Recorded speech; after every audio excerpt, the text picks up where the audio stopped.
Comment ils vont? Bon ben voilà les gars, c'était la dernière. 22 sur 22, rideau sur cette saison 2023. Aujourd'hui on ferme le chapitre des débriefs et on a pas mal de choses à se dire. C'est parti. Ce week-end, c'était le Grand Prix d'Abu Dhabi à Yas Marina et c'est Max Verstappen qui s'est imposé devant Charles Leclerc et George Russell.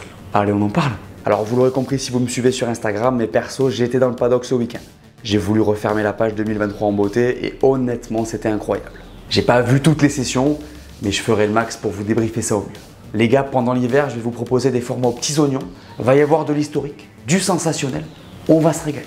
Pour ne rien rater de tout ça, abonne-toi. Et pour m'aider avec le référencement, laisse-moi ton meilleur pouce levé.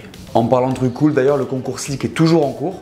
Je fais le tirage le 3 décembre. Le gagnant vient conduire une F4 avec moi l'été prochain. J'ai hâte de savoir avec qui ça va être. Les liens du concours et de la boutique sont dans la description. Bonne vidéo.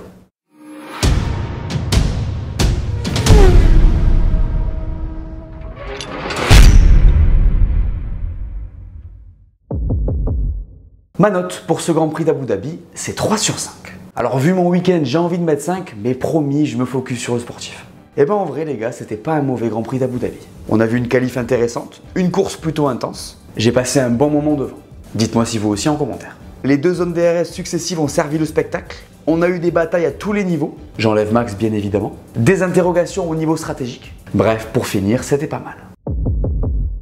Avant d'aller plus loin, le classement. Max Verstappen vainqueur devant Charles Leclerc et George Russell. Sergio Perez P4. Lando Norris suit devant Oscar Piastri. Fernando est P7. Yuki P8. Lewis Hamilton est P9. Et c'est Lance Stroll qui ferme ce top 10. Mesdames et messieurs, la série continue. Et oui, comme toujours cette saison, c'est Max Verstappen qui s'est imposé. Pour la 19e fois. 19 sur 22, ça fait 86% de victoire. C'est tout bonnement incroyable. Ce qui est fou dans tout ça, les gars, et là j'avoue, ça me fait sourire, c'est que le record précédent qui était fixé à 75%, il a été réalisé par Ascari en 52. À cette époque, il y avait 8 GP. C'est juste lunaire. Max, il fait aussi 21 podiums sur 22 possibles. 574 points. Je pense qu'il faut qu'on se rende compte d'à quel point la saison de Max est hors norme. Parlons maintenant d'Abu Dhabi. Eh ben ça a plutôt mal commencé parce qu'avec moins de temps d'essai, c'était vraiment compliqué pour lui jusqu'au qualif. Après, vous connaissez la suite. Paul, victoire avec 17 secondes d'avance, meilleur tour en course. Il a dit lui-même, ne pariez jamais contre lui. Franchement, je trouve fou à quel point il est toujours le dernier sur les freins. T'as beau faire tout ce que tu veux, être à l'intérieur, si tu lui laisses le moindre trou de souris, le mec sera devant toi. C'est juste monstrueux.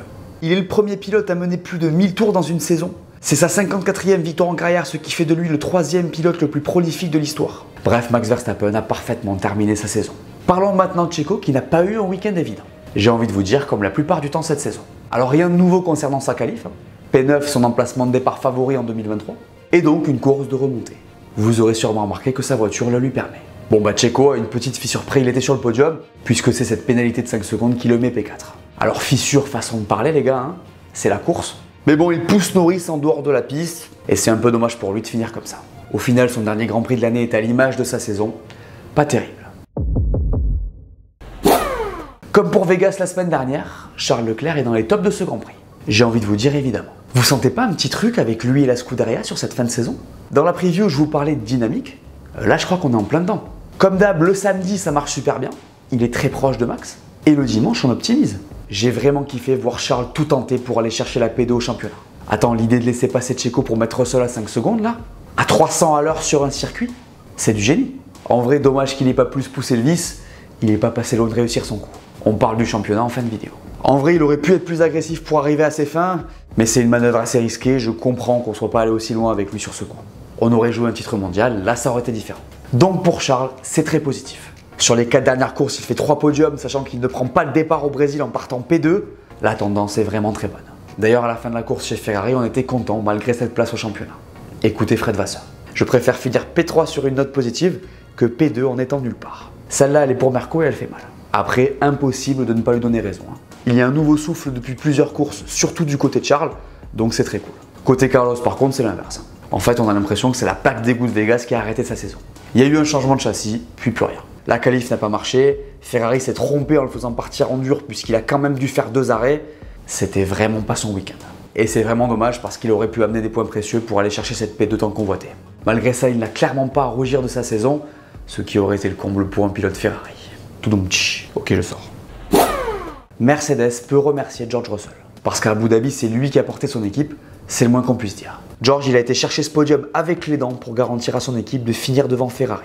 En vrai, heureusement qu'il était là parce qu'avec deux Lewis à Abu Dhabi, ça aurait été compliqué. Russell avait globalement plus de perfs, son rythme de course était vraiment intéressant. Franchement, il a défié les prévisions du Grand Prix d'Abu Dhabi. Alors après, ça a été loin d'être évident pour lui. Son rythme s'est peu à peu effondré en fin de Grand Prix. Perez l'a d'ailleurs littéralement avalé en fin de course. Et il faut préciser qu'il était malade ce week-end. Écoutez-le. Je toussais 4 fois par tour au moins, ce qui était vraiment difficile et n'a pas aidé. Mais cette 3e place est un grand soulagement. Incroyable que ce ne soit que mon 2e podium de l'année, mais c'est bien de finir comme ça. 2 podiums seulement pour lui cette année, j'avoue, c'est ouf. Quand tu vois que Lewis et Charles en ont fait 6, que Lando en a fait 7 et Alonso 8, il y a moyen de bugger. Bref, il finit sur une bonne note. Côté Lewis par contre, pas évident. Lui, il a dit au revoir à cette W14 avec grand plaisir. Il a souffert tout le week-end. Quand Toto se met à le motiver en lui disant que c'est lui le plus rapide alors que c'est pas vrai, c'est que la situation est critique. En même temps, P11 le samedi, P9 le dimanche, pas besoin d'un dessin. C'est de la merde. Un peu oui. Il a mis Merco face à ses responsabilités pour l'an prochain. Hâte de voir ce qu'ils vont faire avec ce nouveau concept. En vrai, cette P2, elle a le mérite d'exister, mais vu la dynamique de fin de saison, elle est quand même inquiétante. Affaire à suivre. Parlons maintenant d'Yuki. Rapidement les gars, parce qu'il faut que je me dépêche. Sur ce Grand Prix, il a encore été très bon, même si malheureusement, ça ne donne pas la P7 à son équipe. Ça fait plusieurs courses qu'il fait le taf, il montre des choses très intéressantes, et je suis assez impressionné. À Abu Dhabi, il a été le 2e japonais de l'histoire à mener un Grand Prix. Et en vrai, c'est un beau cadeau pour le départ de Franz Tost. D'ailleurs, il y a eu une huée d'honneur pour lui dans le paddock avant le Grand Prix. C'était beau. En bref, Yuki, j'aime beaucoup ta fin de saison.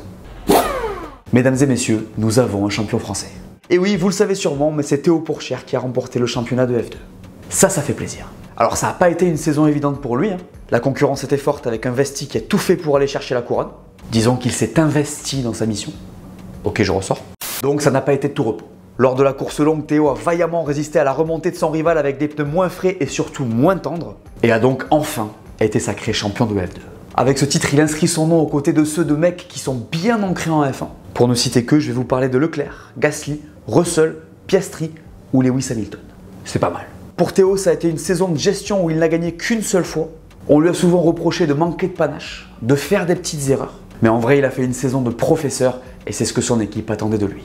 En 2024, il sera toujours le pilote de réserve de Sauber et il semblerait qu'il court en Super Formula au Japon pour garder la main. Dans tous les cas, on le suivra de très près. J'ai décidé de mettre McLaren dans les flops de ce Grand Prix parce que je suis un peu déçu de la performance. Voilà tout. Alors je suis bien conscient que c'est un petit flop. En début de saison, avec ce résultat, ils auraient trusté la une des tops. Mais on est en fin de saison, les gars, et McLaren, maintenant, c'est un gros morceau. Je suis donc plus exigeant. En fait, il leur a manqué un peu tout ce dimanche à Abu Dhabi. De la perf pour aller chercher les gars de devant comme dit Norris, de la gestion de gomme pour Piastri qui a encore eu des difficultés à ce niveau-là à Abu Dhabi, et de la qualité au niveau des pit stops. Surtout sur celui de Norris où ils mettent 5 secondes avant de le relâcher.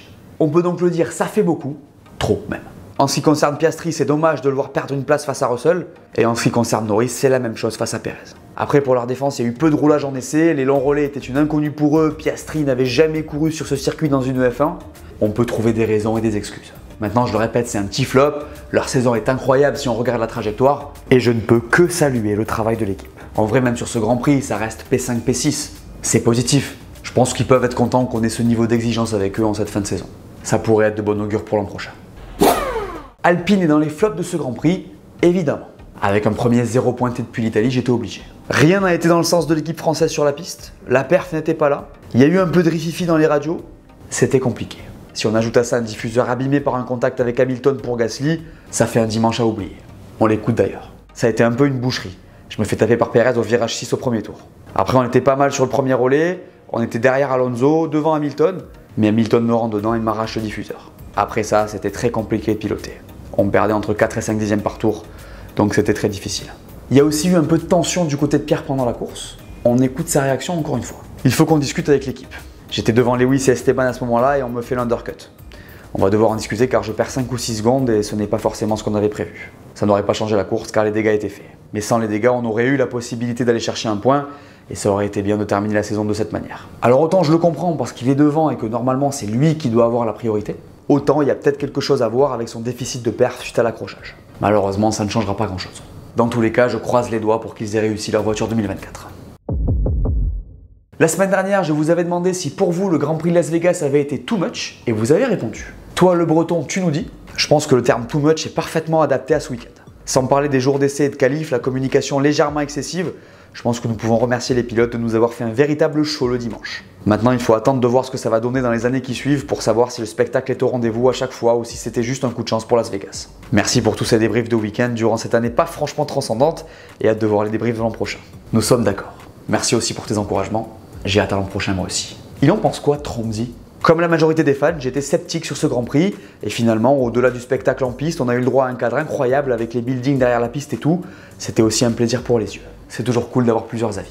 Merci pour ton commentaire. Passons maintenant à la question du jour et là on va se faire un petit plaisir. Qui de Ferrari, Mercedes ou McLaren vous semble être la mieux placée pour aller challenger Red Bull l'an prochain? Comme d'habitude, je sélectionne 2 commentaires et je les afficherai lors du débrief de la saison qu'on fera en live très prochainement. Passez me voir sur Instagram pour plus d'informations là-dessus. Je vous tiens au courant. Jetons maintenant un œil au championnat qui est donc final. Chez les pilotes, d'abord c'est Fernando Alonso qui finit au pied du podium. Suivent Charles Leclerc et Lando Norris. Et c'est Carlos Sainz qui se fait coiffer au poteau en terminant P7. Côté constructeur, Red Bull termine avec plus de 800 points. La P2 est pour Merco, 3 points devant Ferrari. La P4 est finalement pour McLaren. Et la P7 est pour Williams, 3 points devant AlphaTauri.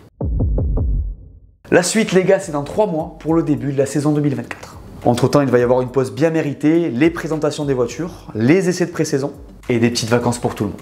En ce qui concerne la chaîne, il va toujours y avoir des vidéos chaque semaine. On va parler d'actu, d'histoire, je pense que le contenu va vous plaire. Pour finir les gars, je l'ai déjà fait dans la preview, mais je voudrais encore une fois vous remercier pour cette saison. Tout ce qui se passe pour moi, c'est beaucoup grâce à vous aussi, donc voilà, je pense que c'est important de le dire. On fera le bilan à la fin de l'année, mais il y a beaucoup de choses qui arrivent sur la chaîne et en dehors, j'ai hâte de vous en parler. Bref, encore merci, profitez de la période sans F1, et pour les débriefs, on se voit l'année prochaine.